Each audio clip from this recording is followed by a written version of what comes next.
Rock and Joe. Rock and Joe. Rock and Joe. Rock and Joe. Rock and Joe. Hey everybody, welcome to another episode of the Rock and Jouv Show. I'm riding solo today. My co-host Alex Jovanis is not here, so just Rock today. But I figured it would be appropriate to have a little monologue, kind of recapping the Bucks and Celtics series. The Boston Celtics obviously winning in Game 7 over the 3-seed reigning champion, Milwaukee Bucks. And so, yeah, I just kind of like to give a quick recap of the series. In my eyes, this was obviously a phenomenal series because we were not necessarily supposed to win this series, I don't think. I think we were betting underdogs in Vegas's eyes, and kind of rightfully so. I mean, obviously, like I said earlier, these were the champions from last year, the Milwaukee Bucks. Giannis, 2-time MVP, back-to-back. I just think that this was an amazing series. Clearly, I mean, just to go over it from the top. I mean, having that home seed, first of all, was extreme. That was huge, having the number 2 seed and home court throughout the playoffs and then in Game 7 ultimately. But that actually went to 5 tiebreakers, I read, because we had the same record as Milwaukee. We had a similar, we had split the season series. The 5th tiebreaker actually went to wins against playoff teams, and Boston had won that. And again, very thankfully so. So Game 1, obviously, Milwaukee had taken 101-89 was the final score. Leading scorers in that game was Jrue Holiday, Giannis with the leading rebounds at 13. So, I mean, I thought, a pretty big win, or a pretty big loss, actually. I thought it was kind of huge that we did not take Game 1 on our home court. I said, okay, this is going to kind of be a rough series. First of all, I want to say that before this series, I think I mentioned I did not think we were going to win necessarily. Now, I had hoped, but like I said, this is a tough team, and I think that Giannis kind of plays a certain way and, is refereed a certain way, as all superstars are. But I thought that was going to be kind of to our disadvantage. I did think that having the, top 3 ranked defense in the entire league, having the Defensive Player of the Year, Marcus Smart, I did think that was going to help. I always believe that defense wins championships. At the end of the day, Milwaukee was a great 3-point shooting team during the course of the regular season, and that did not necessarily translate because of the extreme defense that we were able to put on. But yeah, Game 1, I thought that was totally a bummer. Giannis was at a plus 23. He had 24 points, 12 assists, 13 rebounds, nice triple-double in Game 1. Followed by Jrue Holiday. Bobby Portis cooked us with 15 points. I thought that was completely unnecessary, but I feel like that happens to us a lot, where just one random player will kind of always have our number. I remember Sadiq Bey used to kind of, just from the Pistons, just a totally random guy would always have our number, and that's kind of frustrating. Yeah, I mean, nothing really stood out to me, in this game, other than, of course, losing. But, let's see here. So Tatum had 21, Brown with 12, Al with 12, Smart with 10. So a very quiet game. But this was kind of reassuring, as I said, okay, if we have 2 All-Stars on our team and a Defensive Player of the Year, and we put up, we lose by what ended up being, effectively a blowout. We lost by about 20 points. I'm sorry, about 12 points. Yeah, that was quick math that I wasn't ready to do. That our players played poorly, and that's fine. I'll take that. I'll take a home beat like that, I guess, if it means that nobody played at their best. It was just a pretty steady game. Then we go to Game 2. This was a must-win. This was an Ashton Rock must-win. Absolutely essential we did not give away both home games, because if we lost both home games, we were not coming back home. We were going to lose on the road to Milwaukee. Boston's just kind of a team that I feel totally gets in their head and maybe kind of lets the crowd dominate the situation. It's a young team relatively. That can't always be the excuse, but with something like that, I believe it is. Not a good excuse, but that's a reason, I guess. Game 2, though, we came out. We beat them, by more than they beat us the first night. I think that was huge. And what kind of really showed to me is, Giannis had 28, okay, 9 and 7. So Giannis didn't have a bad game, at least statistically for him. But we came out and just had a better game. Tatum had 29, Brown had 30. Okay, I mean that's the game, right? And this game was actually played without Marcus Smart as well, which was huge to pull that off. Grant Williams had a huge performance, and we're going to talk about him more, of course, this episode.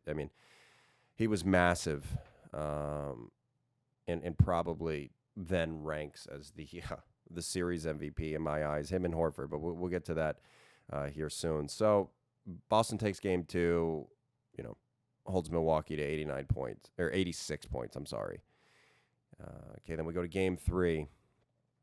This one was a close one. This ended up being a 2-point game in the end. Tatum only had 10 points this game. This was another very poor shooting performance from Tatum. Giannis had 42. We lost by a couple points. Yeah, I mean, it happens, I don't love it, obviously. But Jaylen Brown had a huge fourth quarter, 15 points from him, 12 points from Al Horford. And, we just couldn't really hang on. It was really kind of the third quarter that killed us. 2 from Tatum, 2 from Brown, 2 from Al, 3 from Marcus, and 2 from Robert Williams, compared to Drew Holiday's 12 and Giannis's 11. That kind of really let them get back in this game. Game 4, we have a pretty convincing 8-point victory. This was obviously huge, having to split in Milwaukee. That was a massive win that we needed. We could not fall down 3-1. Another Ashton Rock must win, if you will, and we took it. Or rather, should I say, Al Horford took it with a huge 30 points, 8 rebounds, 3 assists. He shot 5 of 7 from 3, 11 of 14 from the field. And, he had 16 points in the fourth. Goodness. Just to look at that. In the fourth, he went 6 of 6 from the field, 2 of 2 from 3, 2 of 2 from the free throw line. He did not miss a shot. He did not miss a shot from the field or from the line. Played 11 minutes, added in 2 rebounds and an assist. They could not account for that. Meanwhile, though, Brook Lopez did have 10 points in that fourth quarter, went 4 or 5. I thought he was going to be a much bigger problem for us than he was. But no matter, 2-2 going back to Boston. This is a pretty big game, to try to get that upper hand. So series evened up, heading back into Boston. This is just a big game in the sense that you want to gain that upper hand. You do not want to be down 3-2 going back into Milwaukee to enemy territory with the potential of not coming home. But unfortunately, 40 points from Giannis along with 11 rebounds thought otherwise. Tatum did have a good game. He was very streaky this series as a whole, but he put up 34. Brown had 26. And this is I think this might be the first game that we didn't have Robert Williams. His knee was acting back up, and that kind of showed. Bobby Portis kind of has a feast or famine night. He has 14 points and 15 rebounds with 7 offensive rebounds. You don't have that if Time Lord's there. But there's nothing, too much you could do. It's an injury. It's another close game though. It's a 3-point game here. Giannis with 19 in the first half, 21 in the second half. He's going to do his thing. Drew Holiday put up 15 in that second half. Definitely a bummer, but Jalen and Jason kind of both did their job. 18 from Jason, 17 from Jalen. And, that's what you want your stars to do. You really needed kind of some bench to step up. And, that's what you're going to get from here on out. So Here we have game 6 going back to Milwaukee. Win or go home for Boston. And it was not go home yet again. Jason Tatum with an explosive 46 in an elimination game, plus 21, plus minus. He had 9 rebounds, 4 assists. Shot over 50% from the field, took 32 shots. Jaylen Brown, 22, Marcus Smart, 21. I mean, this was, and you know what? On the other side of the ball, Giannis put up 44. So he did his job as well. 44, 20 rebounds, and 6 assists with a steal and a block. 6 turnovers, though. The turnovers is really what killed them. But we just stepped up when we absolutely needed to and took control of the series, tie it up 3-3, going back to Boston, and I love that. Absolutely, I'll always take a game 7 in Boston.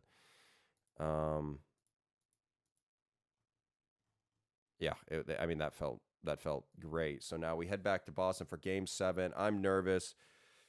You know, a good friend, a friend of the podcast, Chid Willard, texts me, you know, how do you think it's going to go? And I, you know, really I'm thinking, okay, I've seen this one before. I know that Giannis in a game 7, he's going to get every single call because that's the team that they want to put through.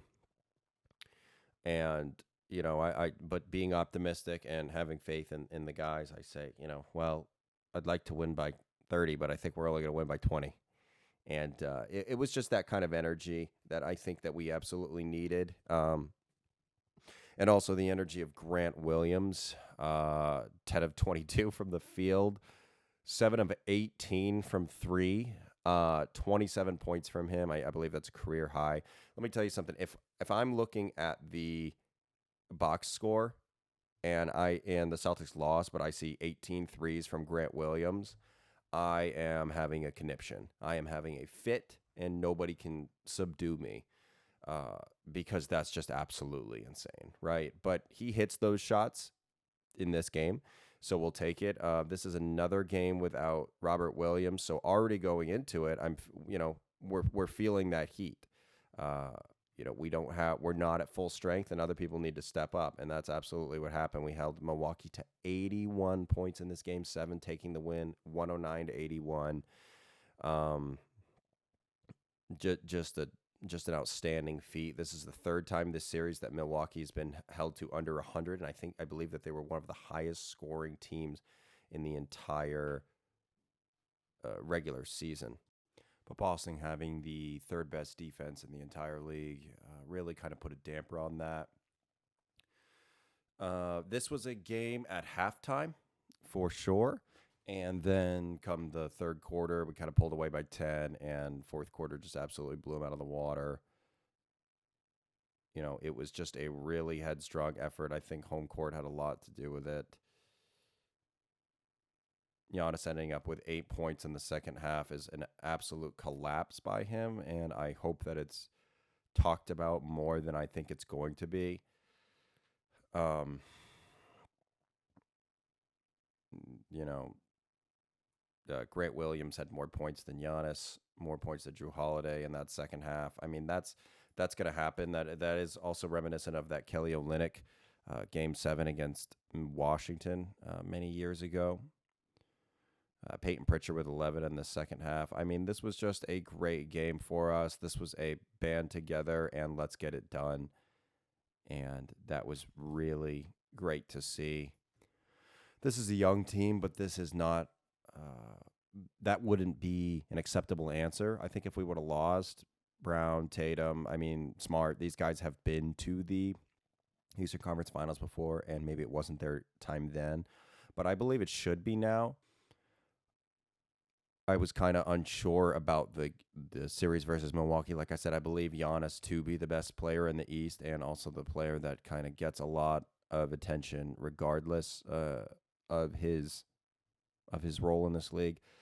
But seeing everybody pull through, and honestly, especially to see that we drafted almost all of these players is pretty amazing. And then 2 quick trades by a quick 2 or 3 by Brad Stevens in the beginning of the season, bringing in Al Horford, who single-handedly saved the series at one point, and Tice, who played some good minutes in this series. We didn't need him too much, but and also pulling off the trade for Derek White, who is just somebody that you kind of felt his presence when he came in, gave you a nice little spurt off the bench in certain spots, and especially this defense. I mean, this defense from this entire team as a whole is ferocious. Having the defensive player of the year on the squad, like I said, Marcus Smart. I mean, but this is a very terrifying defensive team. The whole team can switch 1 through 5. It's pretty great to watch. I mean, I don't know sometimes how people actually score the ball over this team, but like I said, 3 good moves by Brad Stevens in the beginning of the year really kind of set this team apart. And I also do want to mention that Milwaukee not having Chris Middleton was, of course, a huge factor, but I still kind of think that Milwaukee should have won this series. I think that Boston just didn't let him. I think it's that simple. I think Jason Tatum kind of cemented his role as that, borderline superstar player, going off for 40 a couple games and in some pretty historic performances. 40 from Giannis, 40 from Tatum. What was that in Game 6? Tatum had 46 and Giannis had 44. I mean, that's just an explosive battle right there. And, thankfully it kind of came down to the depth almost. Jaylen Brown with 22, top Drew Holiday's 17, and nobody really was even close. I mean, Pat Connaughton with 14, I guess, but I wouldn't really consider Pat their third option. But Marcus Smart kind of stepped in and put up 21 in that Game 6. I mean, that's what it really comes down to. It's the Boston Celtics here were better, and I think that, honestly, this is a great look for the rest of the series. I really do. For the rest of the games, the Miami Heat are our next opponent, and I absolutely think that's a winnable series. Just to share my thoughts real quick on it before I close out here, but I think that's absolutely a winnable series. I think we match up great against them. I do believe Jason Tatum to be better than Jimmy Butler, and I honestly believe Jaylen Brown to be better than Kyle Lowry in a lot of aspects. And as long as we kind of stay healthy, I think that Marcus Smart is able to kind of neutralize maybe Hero or Duncan Robinson. I think that as long as Robert Williams and Marcus Smart can come back healthy, I think honestly it's going to be a great series. I do have the Boston Celtics winning in 6. I mean, I'm sorry. I think even 5. I believe I said 5, and I want to stick to that. And not because it's cocky, but because I think that we understand the urgency and I keep saying Milwaukee, but Miami is a team that absolutely is led by Jimmy Butler, and that is going to be a ferocious team. They're going to put up a fight, but I just believe that we can conquer that. I do believe that Milwaukee. I honestly believe that Drew Holiday and Giannis are a better combination than Kyle Lowry and Jimmy Butler. So I'm really hopeful. I guess Jimmy Butler and Bam. But that's what's kind of nice is that since Bam is undersized and we are also undersized at the 4-5 position, I do think it's a great matchup. I think it's a very fair fight, and they had defeated us in the Eastern Conference Finals the year that they went to the championship, I believe, in 2020.